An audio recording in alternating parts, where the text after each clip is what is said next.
प्रदेश के Fatehabad toll tax कर्मचारियों को दिवाली पर कम बोनस मिला तो उन्होंने टोल टैक्स के गेट ही खोल दिए। फिर क्या था, धनतेरस के दिन हजारों गाड़ियां आगरा में लखनऊ एक्सप्रेसवे से बिना टोल टैक्स दिए ही गुजर गई। टोल टैक्स का गेट खोलकर कर्मचारियों ने कम बोनस मिलने पर गुस्सा भी जाहिर किया। उन्होंने जब अपने मैनेजर से दिवाली बोनस देने के लिए कहा तो मैनेजर ने उनकी बात को अनसुना कर दिया था, जिसके बाद उन्होंने बूम बैरियर ही उड़ा दिए। देखिए क्या है पूरा मामला इस खास रिपोर्ट में।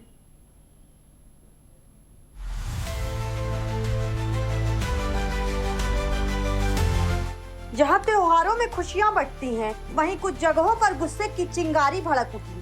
दिवाली बोनस कम मिलने पर टोल कर्मियों ने ऐसा हंगामा खड़ा कर दिया कि कुछ घंटों में कंपनी को लाखों का नुकसान उठाना पड़ा। मामला टोल प्लाजा का है, जहां ट्रैफिक तो चलता रहा लेकिन नियम ठप पड़ गए। जी हाँ, दिवाली से पहले जब कर्मचारियों को बोनस की लिस्ट थमाई गई तो खुशियों की जगह चेहरों पर नाराजगी छा गई।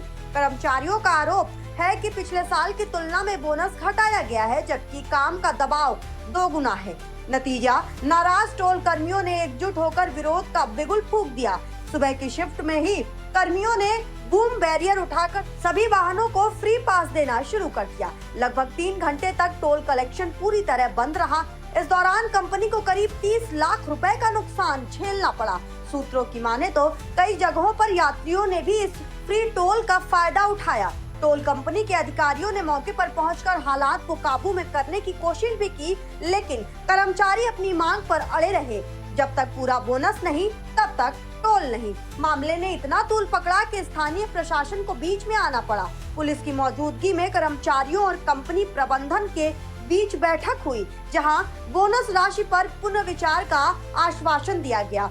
तब जाकर विरोध शांत हुआ। कंपनी की तरफ से अब बता दें कि बयान भी आ गया है। उन्होंने कहा कि त्योहारों के पहले इस तरह की कार्रवाई अनुशासनहीनता है। नुकसान की भरपाई के लिए जिम्मेदारों पर कार्रवाई होगी। कर्मचारियों का वही कहना है कि हम मेहनत करते हैं 24 घंटे और जब इंसाफ नहीं मिलता तो आवाज उठाना मजबूरी बन जाती है। दिवाली खुशियों का त्योहार है, लेकिन जब पेट की बात हो तो दियों की रोशनी भी धुंधली पड़ जाती है। ये घटना सिर्फ बोनस की नहीं, बल्कि उस हक की कहानी है जिसे पाने के लिए कभी कभी सड़क पर उतरना पड़ता है। कंपनी को नुकसान जरूर हुआ, पर सवाल अब भी वही है कि कितनी कीमत है एक कर्मी की मेहनत की।